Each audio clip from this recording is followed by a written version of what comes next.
Apa kabar semuanya? Sadu. Hari ini kita mulai belajar tentang kama.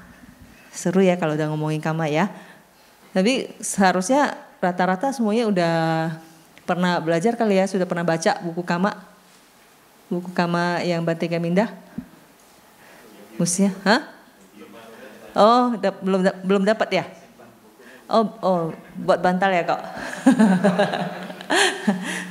Oke, sebenarnya di sana juga penjelasannya panjang lebar oleh Bante. Edi udah baca? Oh, belum ya? Belum dapat juga ya? Bentar lagi keluar yang edisi revisi. Nah itu contoh-contohnya juga banyak yang di situ ya, karena itu kan lebih istilahnya untuk awam, bukan untuk belajar abhidhamma. Kalau di sini lebih teknis penjelasannya, oke? Nah, tapi nggak apa-apa, hampir sama kok isinya nanti. Nah, kama sebenarnya apa sih yang disebut sebagai kama? Ya, kalau kita kalau secara istilahnya kalau bahasa konvensional itu kan perbuatan sebenarnya ya, kama itu ada perbuatan. Tapi kalau secara abhidhamma, kama itu adalah kehendak ya atau cetana ya. Nah, waktu kita belajar di bab 2, kita sudah belajar kan cetana itu kan salah satu dari cetasika ya. Cetana muncul di berapa cita? Dari semua cita ya, karena dia termasuk kelompok sabha cita sadarana. Masih ingat gak? Sabha cita sadarana apa aja? Pasa, wedana, sanya, cetana, ekagata, cibitindriya, manasikara ya. Jadi cetana itu ada di 89 cita ya.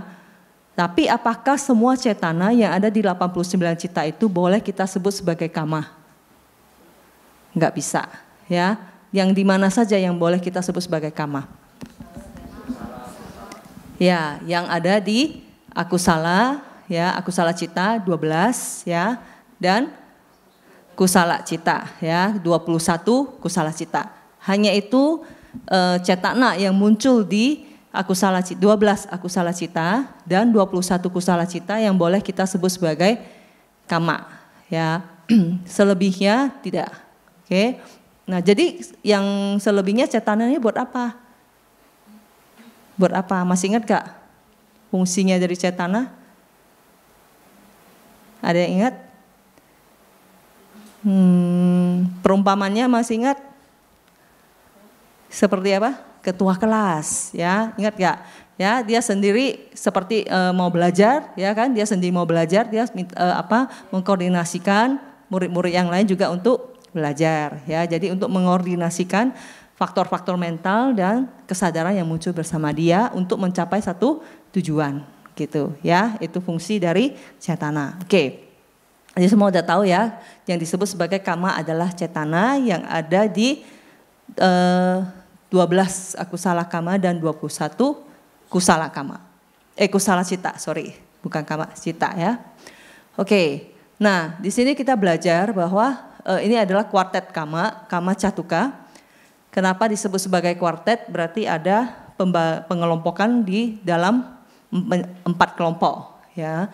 Dan di dalam 4 kelompok nanti kita bisa lihat masing-masing akan dibedakan lagi menjadi 4 jenis. Jadi nanti total kita bisa dapat 16 jenis kama. Pembagian atau pengelompokannya seperti apa? 1, klasifikasinya adalah berdasarkan fungsinya ya, atau kicak wasa.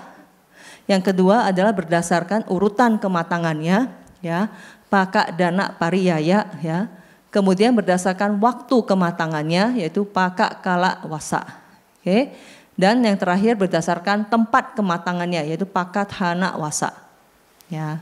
Ini adalah pengelompokan besarnya.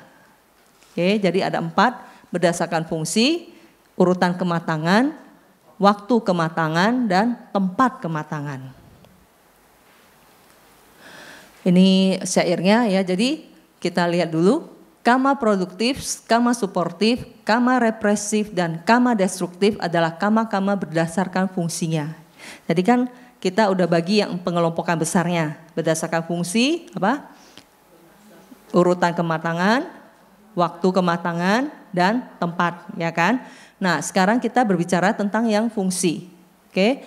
Nah, untuk kelompok yang fungsi itu kita ada lagi terdiri dari lagi 4, yaitu kama produktif, kama suportif, represif dan destruktif. Berdasarkan fungsinya kita bisa bedakan lagi jadi 4 gitu, ya. Oke. Nah, ini kalau Anda mau lihat bahasa palingnya, kama produktif adalah janaka kama, kama suportif adalah upa tambaka kama, kama represif upa pilaka kama, kama destruktif upa gahtaka kama. Gitu. Oke. Kita lihat satu-satu. Kama produktif. Kenapa dia disebut produktif? Sesuatu disebut produktif karena bisa menghasilkan, ya. Jadi dia bisa menghasilkan buah gitu, ya. Dia benih yang bisa menghasilkan buah, yang bisa menghasilkan resultan. Oke. Jadi suatu kehendak atau suatu cetana yang baik ataupun yang tidak baik, yang bisa menghasilkan agregat resultan dan materi. Jadi buahnya itu bisa berupa mental atau materi, gitu. Itu buahnya, ya. Yang lahir dari kama. Jadi kita menanam satu benih dan benihnya itu bisa membuahkan hasil berupa kemunculan kesadaran atau materi, gitu maksudnya, ya. Nah, kemunculan dari resultannya ini di mana? Bisa di 2 momen, yaitu di momen patisandi, momen penyambung kelahiran kembali, dan juga di kejadian sehari-hari atau pawati. Jelas, ya? Jadi kama produktif adalah kama yang bisa menghasilkan. Menghasilkan apa? Resultan. Yang disebut sebagai resultan bahasa palingnya apa biasanya? Wipaka. Yang disebut sebagai wipaka itu hanya mental, ya, cita dan cetasika, ya. Terus kemudian bisa nggak dia memproduksi materi? Bisa. Jadi buahnya bisa berupa wipaka dan awipaka. Awipaka itu ya rupa, gitu, ya. Dan berbuahnya itu bisa di 2 momen, yaitu di patisandi dan pawati, gitu. Oke. Nah, di patisandi, ya, di momen kelahiran kembali itu apa yang dihasilkan, kan begitu, ya kan? Kita sudah tahu bahwa di patisandi, di momen penyambung kelahiran kembali, masih ingat gak proses kognitif menjelang kematian? Masih ingat? Marana Sanawiti. Terakhirnya ditutup dengan, kenapa disebut sebagai Marana Sanawiti? Karena diakhiri oleh kemunculan cuti cita. Baru kita bisa sebut sebagai Marana Sanawiti, gitu, ya. Nah, setelah cuti cita muncul dan lenyap, akan langsung tidak ada bawah enggak. Begitu cuti cita lenyap, pasti akan disambung oleh patisandi winyana, ya, patisandi cita. Itu enggak ada selanya, enggak ada sela bawangga gitu, enggak ada. Oke, atau tadaramana gitu enggak ada, ya. Pokoknya sebelum cuti cita bisa bawangga dulu, misalnya setelah jawana bawangga dulu cuti cita bisa, ya, atau jawana dulu tadaramana cuti cita bisa. Tapi begitu cuti cita lenyap pasti patisandi. Makanya tidak ada jeda kelahiran kita ini, ya, siklus kelahiran dan kematian ini, kecuali arahat, nggak ada lagi patisandi citanya, ya. Oke, nah pas saat patisandi itu sebenarnya yang muncul kan selama ini kan kita belajar hanya patisandi cita, ya. Tapi sebenarnya yang muncul lebih gitu, nggak hanya patisandi winyana aja, tidak hanya patisandi cita aja. Kita selalu tahu bahwa kesadaran itu selalu muncul bersama cetasikanya, ya. Jadi untuk yang mental itu ada citanya, ada cetasikanya, ya. Patisandi winyana berarti kan dia merupakan agregat kesadaran, ya. Sedangkan cetasika yang menyertai berasosiasi dengan patisandi citanya itu ada wedana kanda, sangkara kanda, dan sanya kanda dan sangkara kanda, gitu, ya. Nah, berapa banyak cetasika yang mengikuti? Ya tergantung apa? Patisandi citanya yang mana, kan begitu. Masih ingat gak? Kalau Patisandi citanya adalah UPK Santirana, kira-kira berapa cetasika yang menyertai? Berapa? Hah? Ayo tebak nomor. 10 ya, 10 cetasika yang bisa menyertainya. Ya. Perlu ditanya 10-nya apa aja? Jangan deh ya, nanti panjang ya. Ntar ngulang pelajaran bab 2 lagi ya. Oke, jadi tidak semua ya, kan kita tahu ada 52 cetasika. Tapi cetasika yang muncul di sini ya yang sesuai dengan citanya, yang bisa berasosiasi dengan cita tersebut gitu ya. Jelas ya maksudnya ya. Oke. Nah, selain ini yang merupakan nama atau maksudnya yang merupakan batin ya, mental, maka juga ada materi yang juga muncul saat momen Patisandi. Oke. Nah, materinya kalau misalnya pada makhluk 5 agregat ya, ini bicara tentang makhluk 5 agregat, materinya itu adalah kama samudhana rupa atau materi yang bersumber dari kama. Ya. Atau kalau di Myanmar biasanya sering disebut sebagai kamaja rupa. Kama yang ja itu dari jati yang lahir ya, materi yang lahir dari kama gitu. Oke. Pada makhluk 5 agregat, maka kamaja rupa yang muncul saat momen Patisandi itu ada 3 klaster materi ini. Kita sebut sebagai klaster karena dia munculnya dalam bentuk kelompok. Oke, tidak satu-satu. Nanti bab 6 kita belajar ya.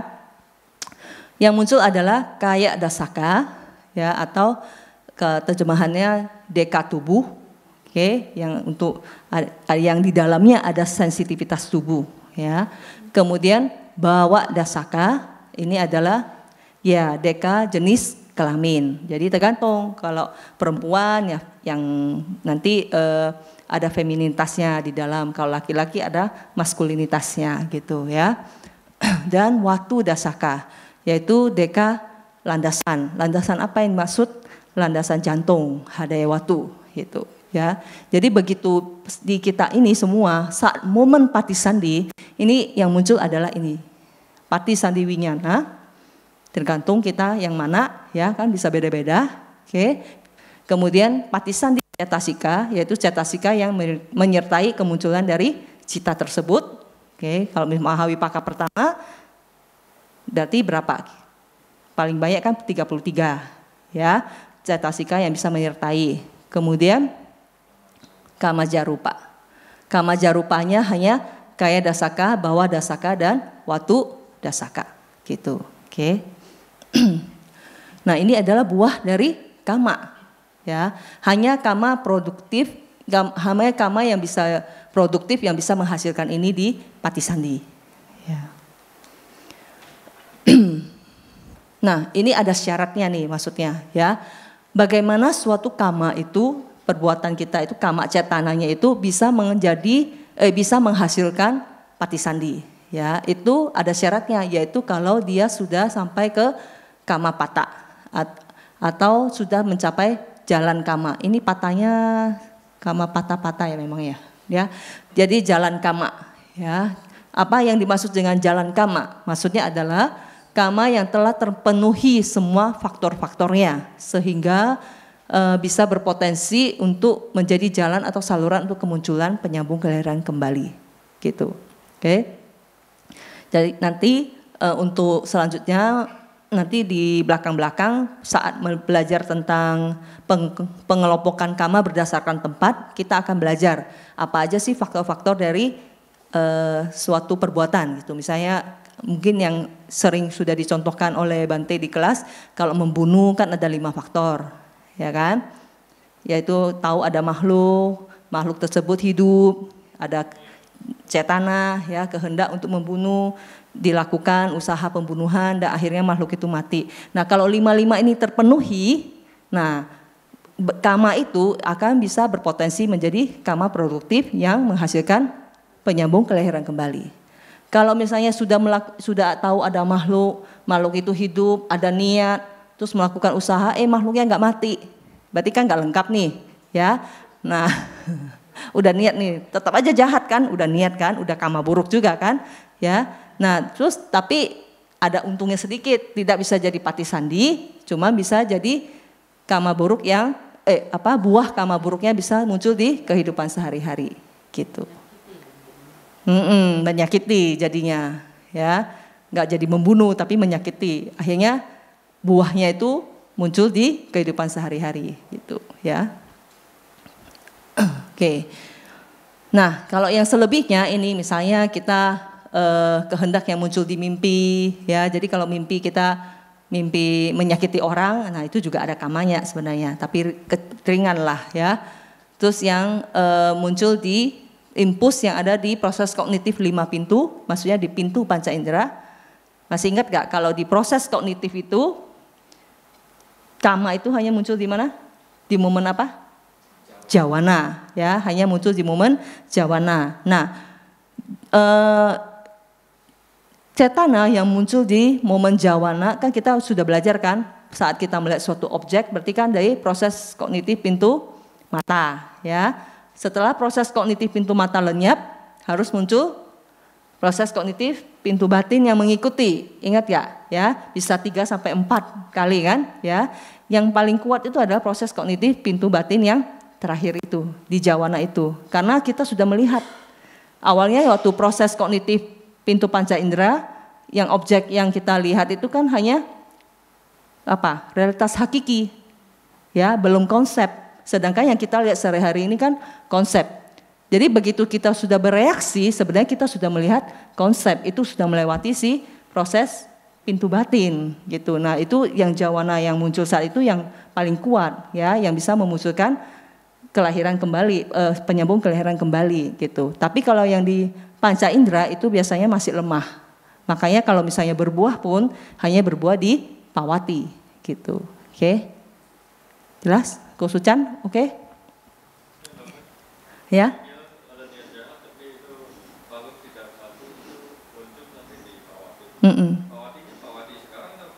Oh, bisa, kita nggak akan bisa pastiin. Iya. Bisa aja nanti satu kapal lagi. Jadi jalan kama ini hanya untuk yang jalan kama kalau terpenuhi semua itu kan disebut sebagai jalan kama, yaitu bisa berpotensi untuk menghasilkan patisandi.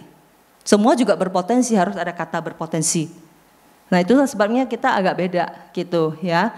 Jadi kalau misalnya yang kita tahu kan orang bilang apa yang Anda tabur itu yang Anda tuai, ya. Jadi apa yang Anda tanam itu yang Anda dapat buahnya gitu. Kalau di Buddhis itu harus ingat hanya berpotensi. Gitu.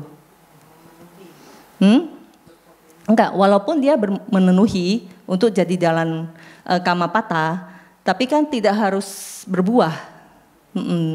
Kalau sudah jadi arahat, ya udah nggak berbuah juga gitu ya. Makanya harus ada kata berpotensi untuk berbuah.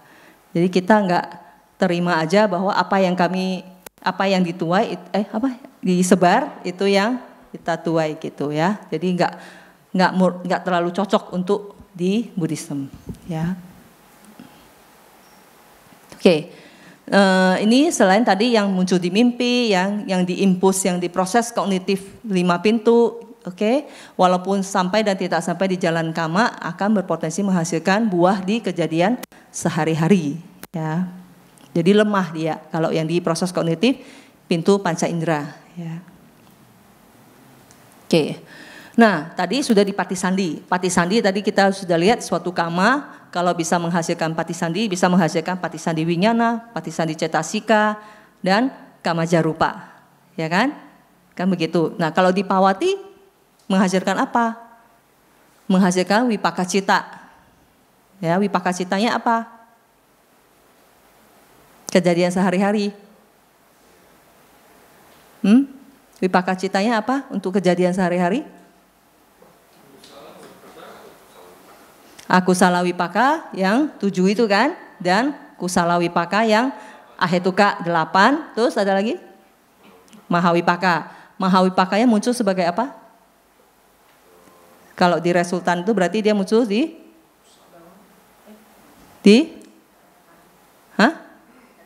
tada ramana, ya. Jadi kalau kita menerima sebenarnya kalau di kejadian sehari-hari kita menerima buah kama itu kan hanya dengan adanya kemunculan kesadaran mata, telinga, hidung, lidah, tubuh ya, yang menerima, yang menginvestigasi dan di momen tadaramana gitu ya. Gitu aja kan sebenarnya kan.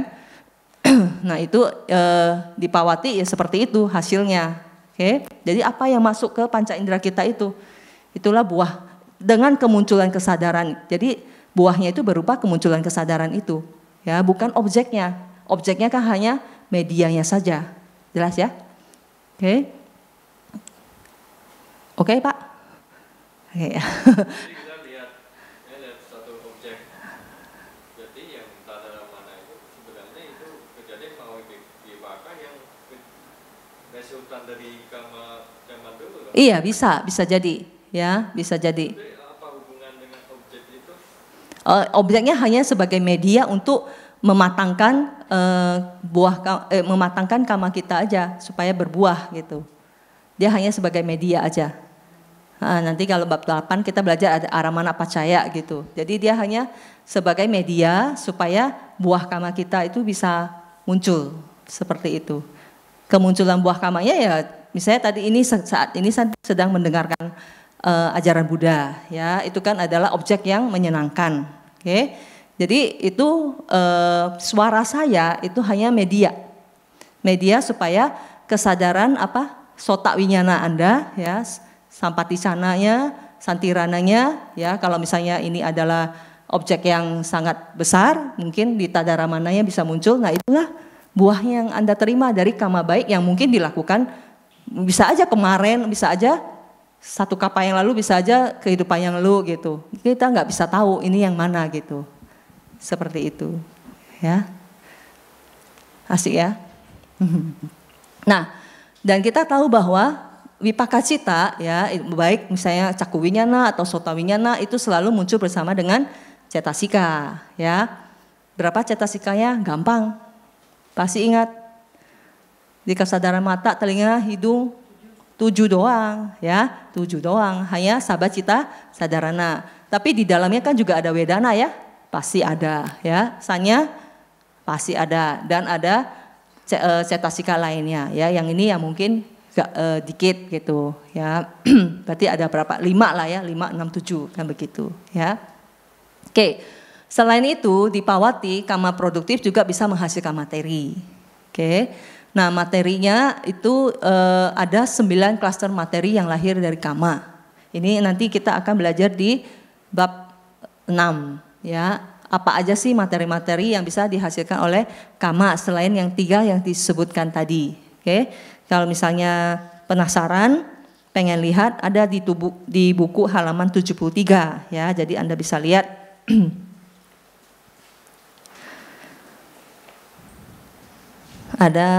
Udah buka semuanya, halaman 73. Ini adalah klaster materi yang lahir dari kama atau kama jarupa ya, yang di Pawati kejadian sehari-hari, yaitu ada jiwita nawaka ya, kemudian ada deka mata, caku dasaka, deka telinga, sota dasaka, deka hidung, gana dasaka, deka lidah, jipwa dasaka ya, deka tubuh, kaya dasaka. Deka jenis kelamin tergantung jenis kelamin masing-masing ya. Kalau di saya ya iti bawa dasaka, kalau yang di bapak-bapak pumbawa dasaka atau ya pumbawa dasaka ya. Kemudian watu dasaka atau landasan jantung. Hanya 9 klaster materi ini yang dihasilkan oleh kama gitu ya. Yang di belakang kelihatan nggak slide-nya? Kebaca ya. Oke. Senangnya duduknya di belakang. Enggak saya tanya kok, duduknya di depan aja. Oke, nah ini apa ini? Oh, nah di halaman ini juga kita bisa lihat ada Janusoni Sutta. Jadi ini memberikan contoh tentang seperti apa sih kama produktif itu cara kerjanya gitu ya. Jadi di sutta ini Buddha membabarkan bahwa bila seseorang yang menjadi pembunuh, pencuri, gemar berzina, yang berkata bohong, memfitnah, berkata kasar, suka omong kosong, tamak, dan mempunyai pikiran jahat dan berpandangan salah. Ini kan 10 akusala kama ya sebenarnya. Maksudnya adalah seseorang yang melakukan salah satu dari 10 akusala kama ya, tetapi dia adalah seorang yang dermawan. Jadi ada orang yang membunuh ya atau mencuri ya, tapi dia juga orang yang dermawan, mungkin kayak Robin Hood kali ya, dia mencuri terus kasih-kasih ke orang gitu ya. Nah itu, Robin Hood itu nasibnya bagaimana nih ceritanya begitu ya. Nah ini di sini jadi Buddha menyampaikan bahwa seandainya yang berbuah nanti setelah kematian gitu ya di kehidupan ini, seandainya yang berbuah adalah kama buruknya ya, yang misalnya mencuri, maka sudah pasti akan lahir di alam apaya ya. Makanya disebut di sini disebut sebagai menghasilkan penyambung kelahiran kembali sebagai gajah atau kuda atau sapi atau ayam. Jadi lahir sebagai binatang contohnya ya.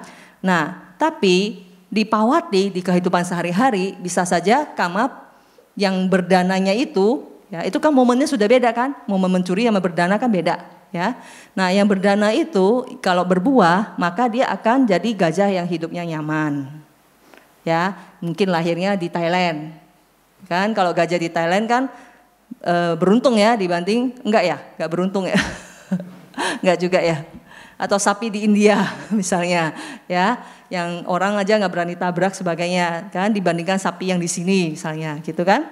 Nah, dia jadi misalnya dogi atau kucing ya, yang hidupnya ber-AC, yang dibawa ke salon ya, yang makanannya lebih mahal dari makanan kita misalnya gitu ya, kayak gitu. Oke? Mau nggak? Enggak. Nyaman loh hidupnya ya. Nah, ini adalah yang dari sutanya ya.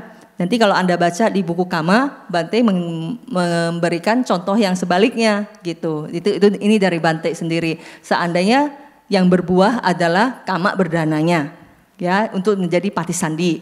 Berarti lahirnya di mana? Bisa di alam manusia kan? Ya. Tapi kama yang mencurinya seandainya berbuah di pawati, ya nanti dia jadi manusia tapi bisa apa? Dicuri juga barangnya ya, atau hidupnya susah, duitnya hilang terus gitu, usahanya gagal gitu ya. Mau juga? Nggak mau juga kan? Ya. Jadi begitulah kama itu bekerja ya. Tapi itu kan hanya gambarannya supaya Anda tahu bahwa kama produktif itu bisa berbuah di 2 momen ya. Kenapa Pak Adi sampai garuk-garuk? Ya. Kita lihat di kehidupan sehari-hari kita banyak bilang gini, misalnya dia seorang pengusaha buka ayam potong, tapi kan ada yang ngajarin, lu mesti sering berderma gitu loh. Usahanya apa tadi? Ayam potong. Jadi buat ngimbangin itu. Ngimbangin. Jadi dia masih kira ada kama baik, kama buruk, nanti ditimbang siapa lebih banyak. Sekarang Pak Adi udah tahu kan jawabannya? Kasih tahu ya Pak, janganlah nanti dia stres. Ya, nanti orangnya stres. Bawa aja ke sini belajar dhamma gitu, ya. Jadi kadang kita harus hati-hati juga kalau ngomong ke orang. Nanti orangnya stres, depresi bagaimana? Ya. Jadi bagaimana caranya, bawalah ke sini belajar gitu, ya. Ada yang mau tanya? Maksudnya gimana? Oh ya, maksudnya bentuk buahnya.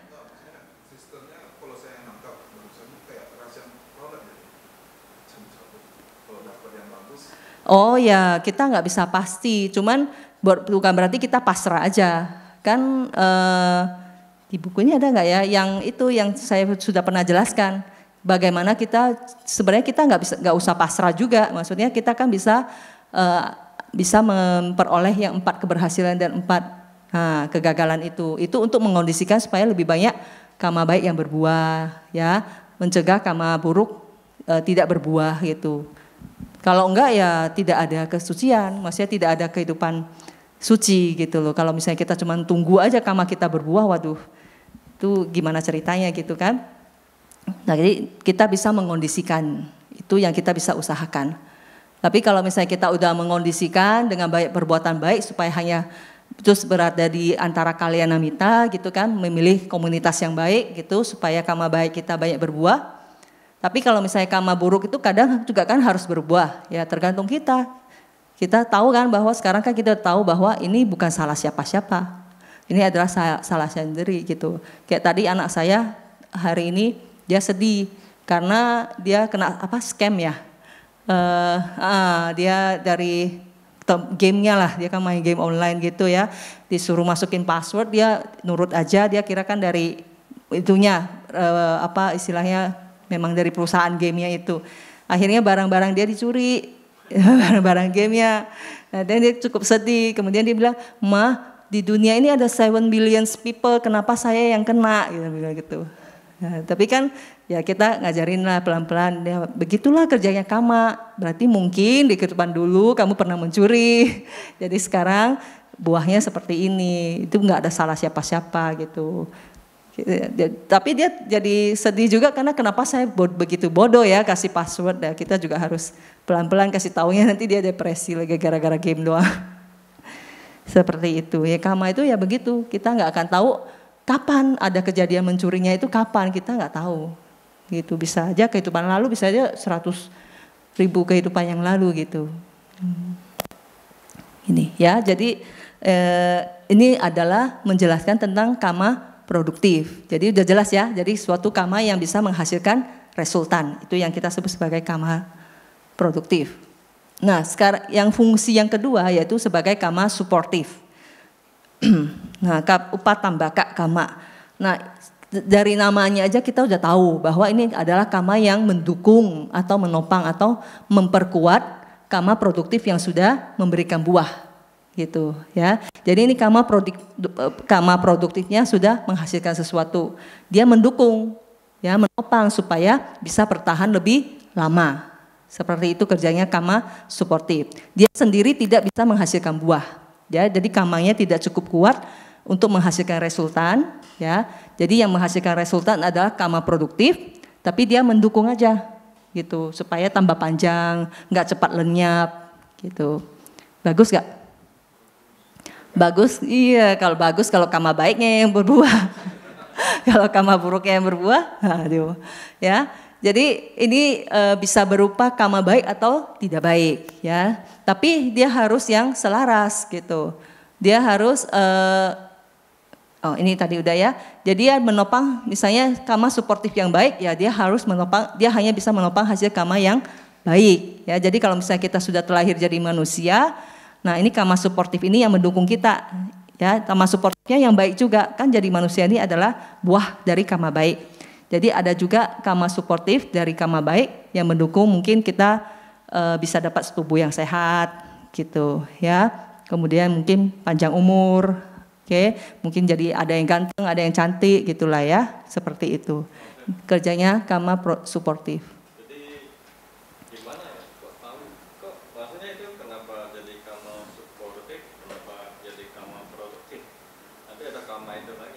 Iya, Kenapa dia bisa karma yang di mana? Itu jadi sportif gitu loh. Ya. Jadi kognitifnya gimana maksudnya? Oke. Nah, tadi kan ya gak lengkap juga. Kalau misalnya tadi yang bisa jadi produktif kan ada syaratnya, yaitu harus menjadi jalan karma. Kalau yang ini juga karena nggak jadi jalan karma juga, karena kondisinya nggak lengkap, gitu.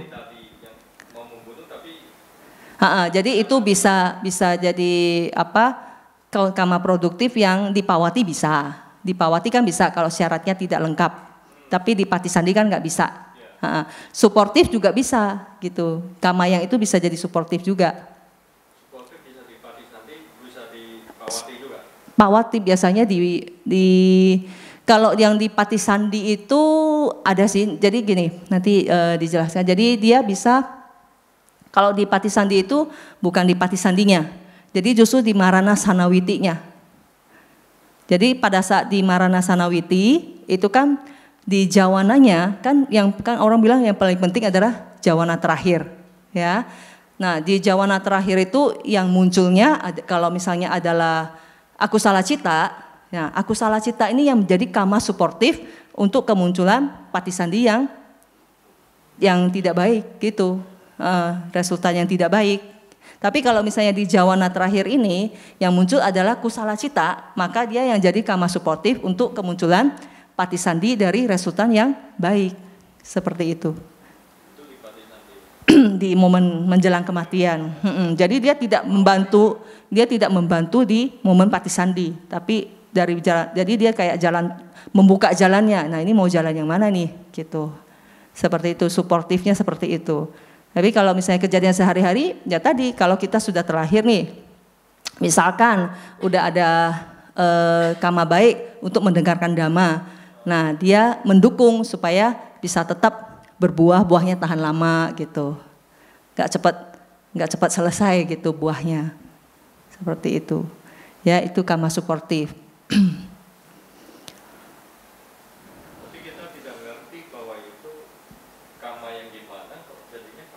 Nggak bisa, kita nggak bisa, ini yang sekarang ini kama suportifnya apa sih, kejadian apa gitu, yang kita bisa cek itu kan yang kalau yang menjadi patisandi itu yang mana gitu aja.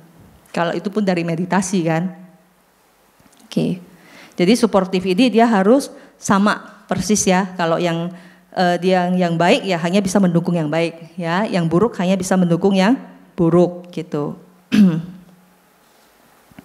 Jadi kalau di contoh yang di buku, kalau misalnya dia lahir jadi manusia, maka kama suportif menopang kualitas baik kehidupannya, gitu ya. Misalkan muncul ayu wana sukabala, ya, usia panjang, keelokan, kebahagiaan, kesehatan, gitu.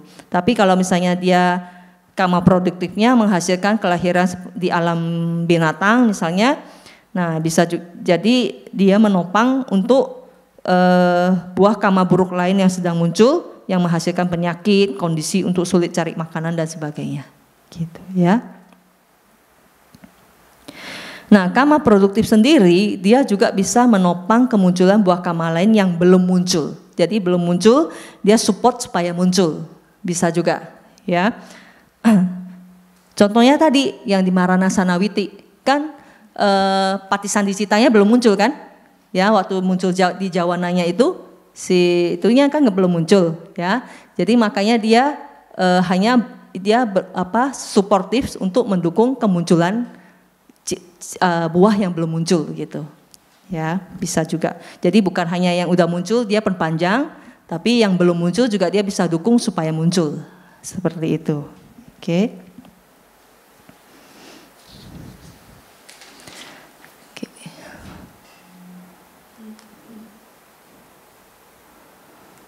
Oke, jadi dia memberikan kesempatan kepada kama produktif tertentu untuk berbuah, ya.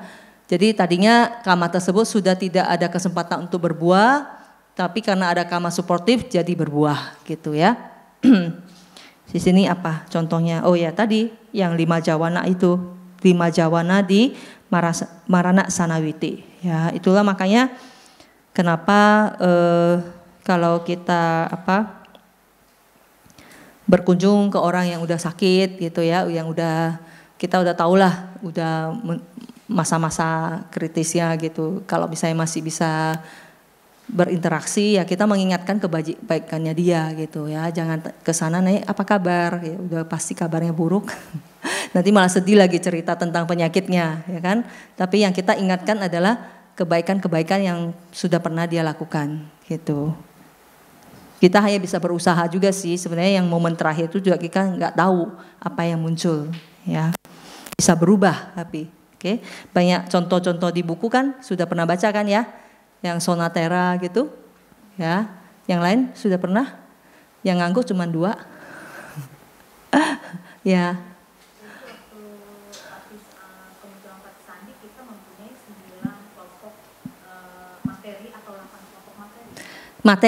Materi itu hanya kalau momen patisandi sebagai makhluk 5 agregat yang muncul hanya 3 klaster materi.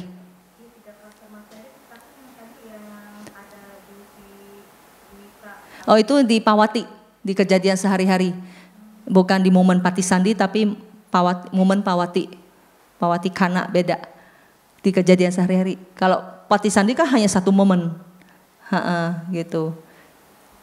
Patisandi itu hanya muncul 1 momen loh, tahu ya semuanya ya. Begitu cuti cita lenyap muncul patisandi, patisandi cita lenyap, ya udah, selebihnya bukan disebut patisandi lagi, tapi disebut sebagai bawangga, ya, kemunculannya disebut sebagai bawangga. Gitu. Berarti itu ada 9 itu nyawa di situ maksudnya? Itu ada nyawa istilah di. Iya, itu jiwita. Sebenarnya jiwita itu apa ya? Dia yang berfungsi untuk kita udah pernah belajar di bab 2 itu. Dia berfungsi merawat seperti air yang merawat bunga teratai. Oleh Bante disebut sebagai istilahnya nyawa gitu. Anda jangan samakan dengan nyawa yang jadi dianggapnya ini yang merawat untuk keberlangsungan cita tersebut. Misalnya kan sebenarnya nanti Anda akan belajar bahwa jiwitindriya itu ada 2, ada nama dan ada yang rupa. Yang kita sudah belajar di bab 2 itu adalah yang untuk nama, ya. Dia kan cetasika, oke? Jadi kemunculannya itu adalah untuk merawat supaya cita dan cetasikanya itu bisa berlangsung, ya. Kemudian berlangsung, dan kalau lenyap ya lenyap sama-sama gitu. Nantilah di bab 6 kita belajar, sabar, ya. Nah, untuk cerita Sonatera mungkin nanti Anda bisa baca di buku Kama atau mungkin di buku bab 1 ya, kalau nggak salah ya. Benar nggak Bu? Ada nggak yang Sonatera? Yang dia tadinya pemburu, yang suka membunuh anjing? Hah? Di bab berapa ya buku ya? Buku 1 ya Pak ya? Oh, di sini juga ada Sonatera ya. Nah, nanti Anda baca ya. Bagaimana mengubah suatu gati nimita, tanda tujuan yang sudah buruk, ya, diubah menjadi yang bagus, yang dari awalnya lihat anjing-anjing menggonggong, akhirnya jadi kereta surga, gitu, ya. Tapi anaknya kan arahat, maksudnya anaknya arahat, anaknya arahat. Ya, tapi kalau dipikir-pikir ya tergantung kamanya orang itu juga kan. Bisa nggak sih pas menjelang kematian itu justru yang datang yang bisa itu ada orang yang paham, ya, yang bisa memberikan kedamaian hati dia, ya. Kok yang datang adalah anaknya, tapi anaknya berebutan harta, ya juga sama, ya. Jadi juga semua tergantung kama saka memang. Oke. Oh, ini maksudnya ini dari Buddha, maksudnya untuk seseorang yang memiliki sifat selalu memberikan penghormatan kepada orang-orang tua yang terhormat, 4 hal berkembang: umur panjang, keelokan, kebahagiaan, kekuatan. Nah, ini maksudnya bisa mensupport gitu kalau kita mau ada kama yang baik berlangsungnya lama. Berarti itu kalau misalnya dia bisa belok, ya kayak cerita tadi dia akhirnya melihat itu Kereta surga. Ya oke, dia memang lahir di surga, tapi kan dia punya, ya ada yang kama-kama yang tidak bagus juga, aku salah kan? Nanti terlahir lagi di suatu saat mungkin ke apa ya gitu kan? Bisa memang selama masih putujana bisa.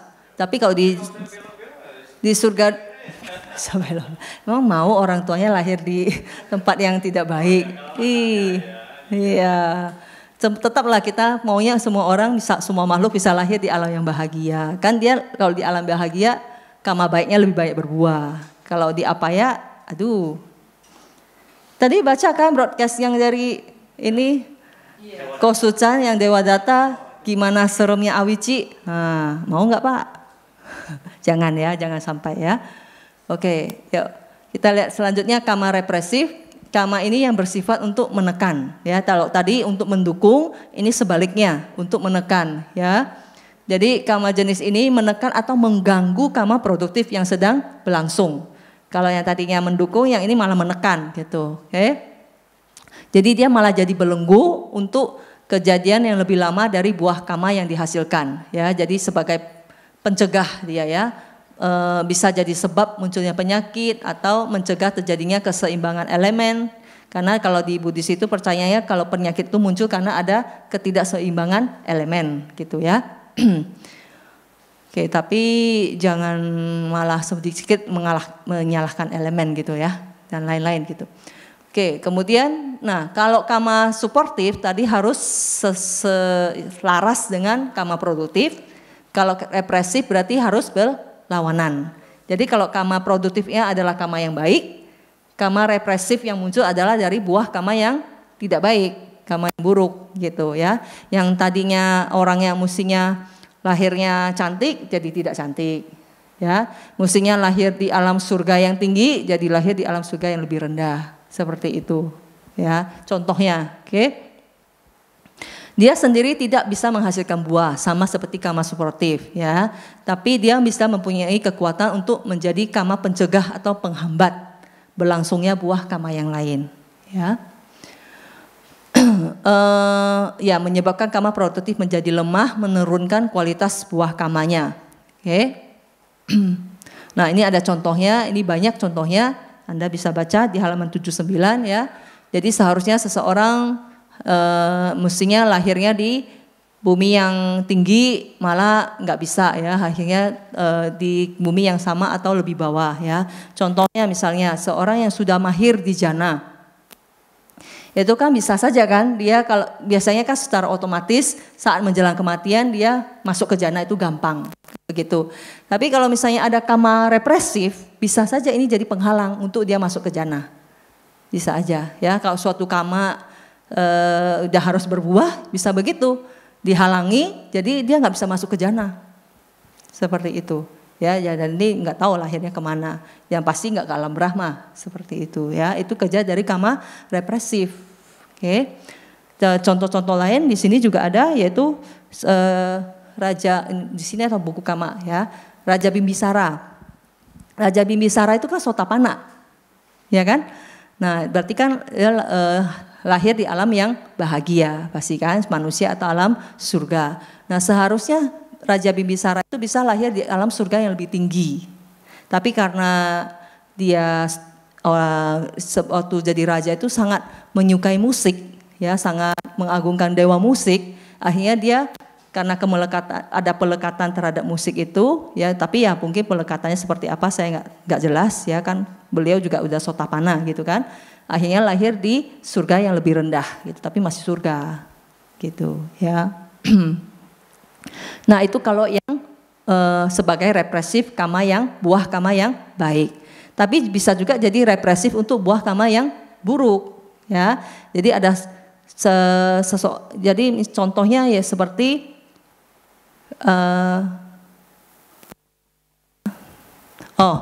ini Raja Ajata I. Ya, Raja Ajata I itu kan dia membunuh Raja Bimbisara, ayahnya sendiri kan, berarti dia melakukan garuka kama yang seharusnya lahir di Awici. Oke, tapi karena dia pernah mendengar Samanya Pala Sutta dari yang dibabarkan oleh Buddha, ya, nah buah kamanya itu menjadi kama represif yang membuat dia lahir di neraka yang lebih ringan dari si Awici. Gitu ya. Jadi ini ada karma represif yang menekan buah karma yang buruk gitu. Jadi diangkat sedikit. Hah? Ya.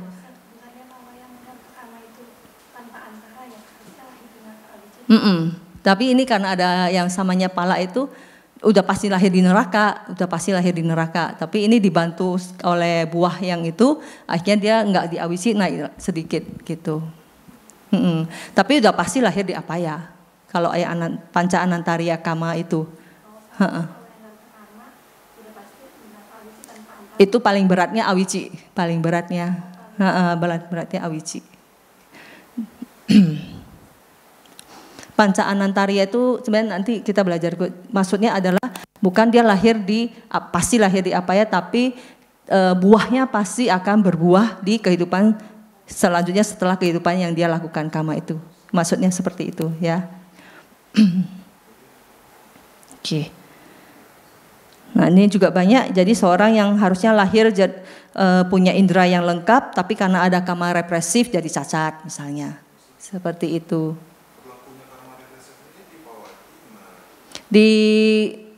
Mestinya di Pawati ya, tapi bisa juga kan kalau Patisandi itu kan mestinya yang di alam itu akhirnya naik lagi ya, berarti bisa di dua-duanya bisa. Iya selalu di dua momen dong. Kama itu hanya bisa berbuah di dua momen, Pawati dan Patisandi. Nah yang fungsi yang terakhir adalah kama penghancur atau destruktif, ya, kama destruktif. Upagataka kama, mestinya destruktif ya, kita nggak pakai penghancur. Oke, saya salah. Nah ini adalah kama yang memotong. Kalau di sutta diumpamakan sebagai saat seseorang pemanah ya yang melepaskan anak panahnya kan meluncur nih. Nah kemudian ada angin yang menahan, terus anak panahnya jatuh. Nah angin yang menahan itu seakan-akan perumpamaan untuk kama destruktif. Jadi suatu kama produktif yang sedang berlangsung, terus dia hancurkan, gitu. Jadi kama produktifnya jadi hancur. Ya, itu adalah kerjanya kama destruktif, gitu.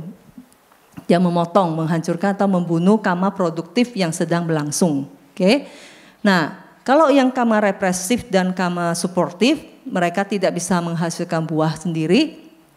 Kama destruktif bisa. Ya, ada yang bisa, ada yang menghasilkan, ada yang tidak, gitu. Oke. Jadi nanti kita lihat ada 3 jenis kama produktif, kama destruktif, ya. Nah, bedanya apa? Bedanya antara kama destruktif dan produktif. Kalau kama produktif dia menghasilkan buah tanpa menghancurkan buah kama yang lain dulu, ya. Dia menghasilkan aja yang produktif, ya. Tapi yang destruktif dia kepo, dia hancurin dulu kama yang sedang berjalan, ya, baru dia memunculkan buahnya sendiri, gitu, ya. Hah? Iya, terus muncul yang bisa menghancurkan kama baik pasti adalah yang buah kama buruk, gitu, yang sifatnya buruk, gitu, ya. Dia juga berlawanan. Kalau menghancurkan kama buruk? Iya, jadi bisa baik bisa buruk memang kama destruktif itu, ya. Nah, contohnya ini ya, contoh kama destruktif yang baik nih, maga kama ya. Kalau seseorang mencapai maga cita ya, itu maga cita kan sebenarnya kusala kan? Kusala ya, jadi cetananya adalah kama ya. Nah, itu ada jenis kama yang destruktif karena mampu melenyapkan semua kama baik atau tidak baik yang telah ditimbun sejak awal samsara yang mempunyai potensi untuk menghasilkan kelahiran kembali. Jadi kalau seorang mencapai sotapana pun ya, sotapati maga cita gitu, buahnya apa? Sotapati palah cita. Saat menjadi sotapana itu kan semua kama baik dan kama buruk yang bisa menghasilkan kelahiran ke-8 ahosi. Ya, expired gitu, enggak ada lagi ya. Nah, itulah dia makanya bisa disebut sebagai kama destruktif gitu. Oke. Apalagi kalau arahat, semua yang bisa menghasilkan patisandi udah lenyap semua, udah hancur semua gitu ya. Nah, kama destruktif ini ada 3 jenis ya. Jadi ada yang dia hanya menghancurkan, kemudian ini yang menghancurkan, kemudian dia menghasilkan buahnya sendiri ya. Di sini ada contohnya nih. Contohnya, nah ini saya nggak cerita yang Maradusi, ada yang tahu nggak? Yang ini cerita tentang Maradusi yang melakukan kama buruk terhadap 2 murid utama Buddha Kakusanda, yang Arya Widura dan yang Arya Sanjiwa. Ya, kalau dibaca di sini seharusnya Maradusi ini adalah dewa, ya, karena lahir di bumi para dewa. Tapi karena dia melakukan hal buruk terhadap yang Arya, berarti orang suci, mungkin arahat, ya. Kalau murid utama kan arahat, ya. Buddha Kakusanda, maka buahnya itu menghasilkan menjadi kama destruktif yang ini yang membuat dia akhirnya kama produktifnya sebagai dewa ini hancur dan dia berbuah untuk lahir di neraka, ya. Kalau yang Raja Kalabu ini kalau nggak salah ini yang saat bodhisatta kita lahir sebagai seorang pertapa Kantiwadi yang kesabarannya luar biasa. Yang Raja Kalabu ini karena sirik ya dengan Kantiwadi, karena prajuritnya lebih memilih untuk mendengarkan kalau nggak salah ceramahnya beliau atau bagaimana saya lupa ya. Kantiwadi akhirnya disuruh pukul. Prajuritnya suruh diperintahkan untuk memukul Kantiwadi itu sampai patah-patah gitu kan tulangnya, tapi Kantiwadinya tetap sabar gitu. Ya, ini Kanti paraminya Bodhisatta. Oke. Nah, kalau nggak salah Raja Kalabunya juga langsung ini, maksudnya saat itu kalau nggak salah nggak tahu saat itu atau setelahnya itu meninggal dan masuk ke neraka ya. Jadi karma produktifnya itu yang mestinya usia panjang dihancurkan, terus dia membuahkan kelahiran di apaya seperti itu ya.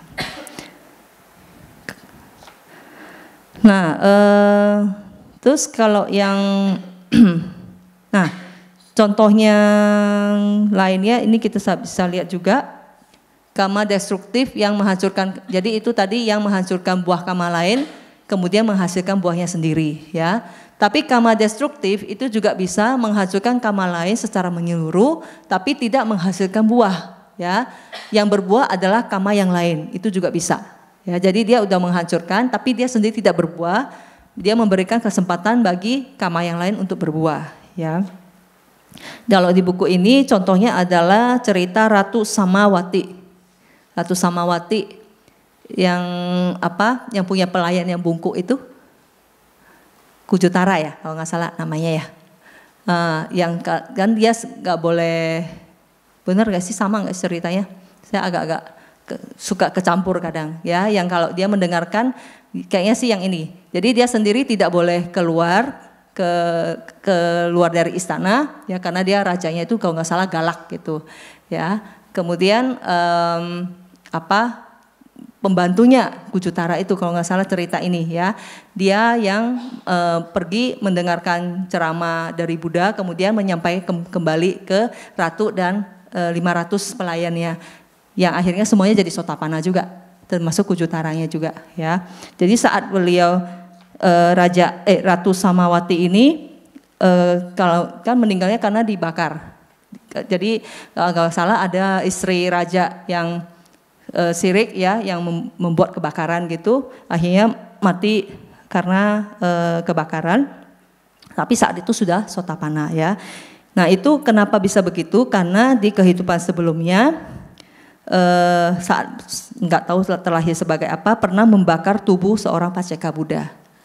Ya, jadi dia menerima karma buruknya saat sudah menjadi seorang Sotapanna juga. Oke, karmanya terlalu besar ya, akhirnya berbuah juga. Nah, tapi itu kan berarti kan dia harusnya lah hidupnya enak kan, jadi ratu ya, udah supaya Sotapanna, itu kan karma produknya bagus ya. Nah, ini dihancurkan oleh itu karma buruk tadi, yang pernah buah dari karma buruk yang pernah membakar Paceka Buddha ya. Nah, tapi karma destruktif itu kemudian tidak menghasilkan patisandhi, tapi membuat karma lain yang berbuah. Kalau karma destruktif tadi, misalnya yang membakar Paceka Buddha ini berbuah sebagai patisandhi, seharusnya Ratu Samawati ini lahir di mana? Apaya. Tapi kan ini Sotapanna.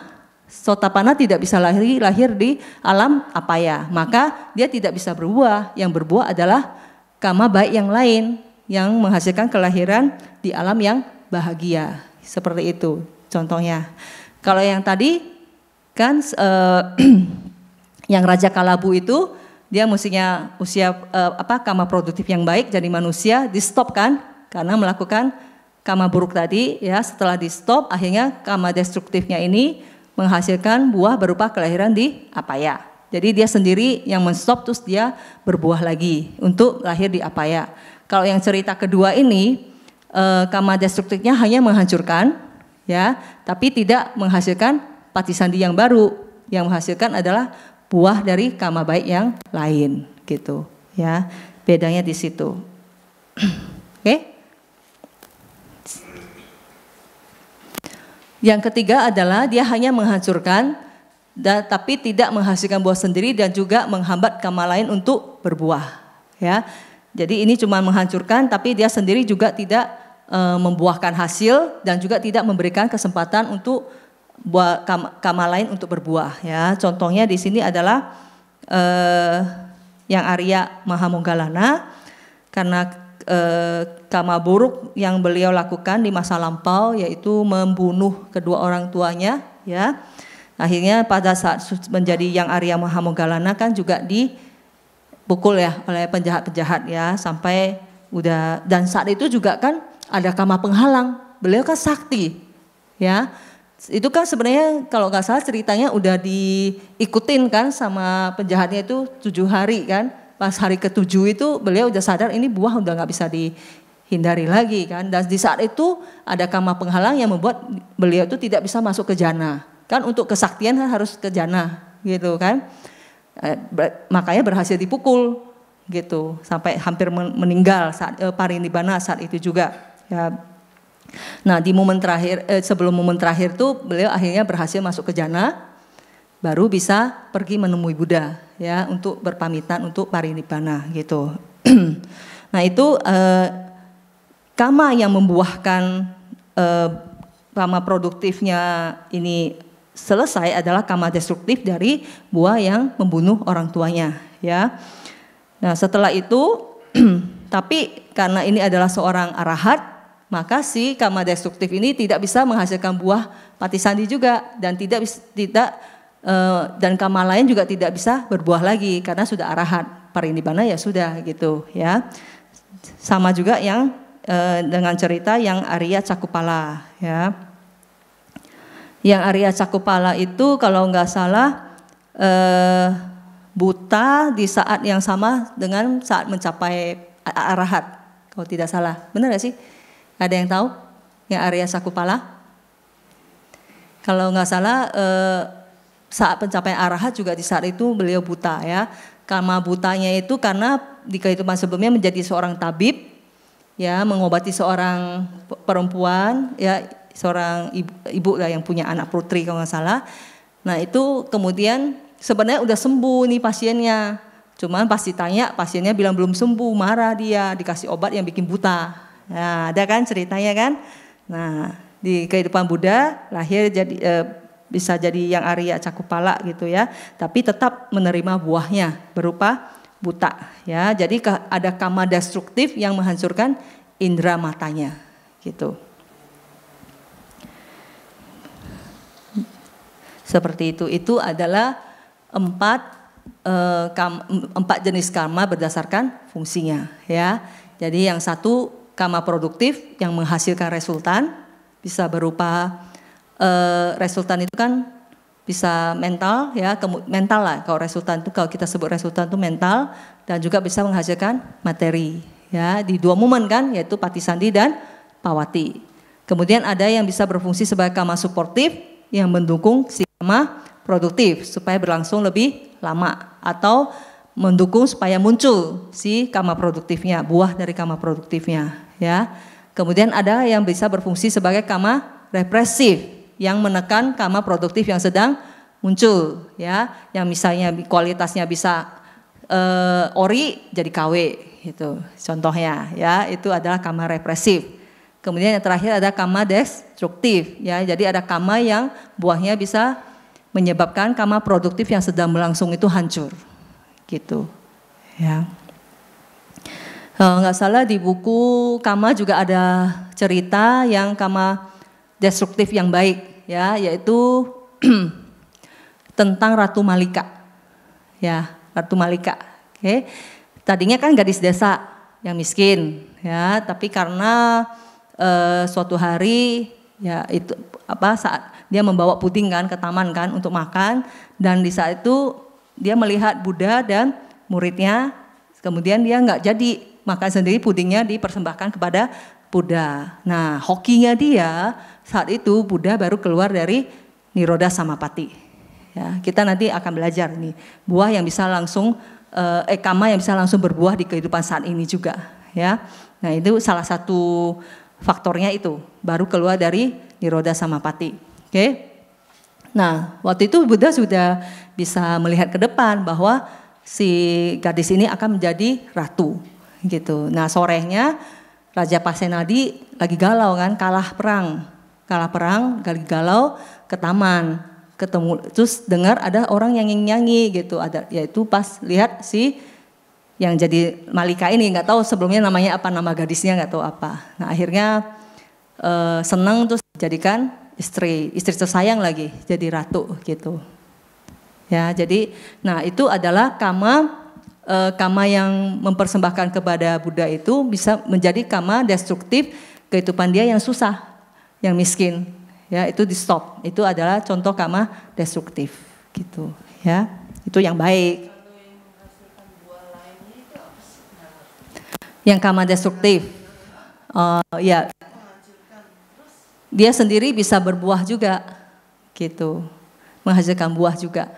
Contohnya misalnya, kayak misalnya menghancurkan, terus dia sendiri berbuahnya, contohnya. Oh ya tadi, yang Raja Kalabu tadi, yang dia sudah seharusnya kan dia di alam manusia kama produktifnya, terus dihancurkan sama kama destruktif itu kan, karena yang memukul bodhisatta itu kan. Nah, berarti kan kehidupan sebagai raja hancur, ya. Kemudian kama destruktif ini juga membuahkan si yang ex Raja Kalabu itu lahir di alam apaya, seperti itu, ya. Tapi jangan dianggap bahwa kama istilah gimana ya? Satu perbuatan itu hanya menghasilkan satu buah, ya, bisa banyak. Gitu. Bisa aja kama ini menghasilkan patisandi dan juga nanti di pawati juga dia berbuat terus. Bisa juga bukan hanya satu kali patisandi, bisa berkali-kali. Buahnya bisa banyak. Itulah makanya samsara bisa saja tanpa akhir. Gitu ya. Jam berapa ya? Gak kelihatan. 6:20. Oke. Mungkin kita stop dulu sampai sini, kita ke sesi tanya jawab aja ya. Oke, sadu, sadu, sadu.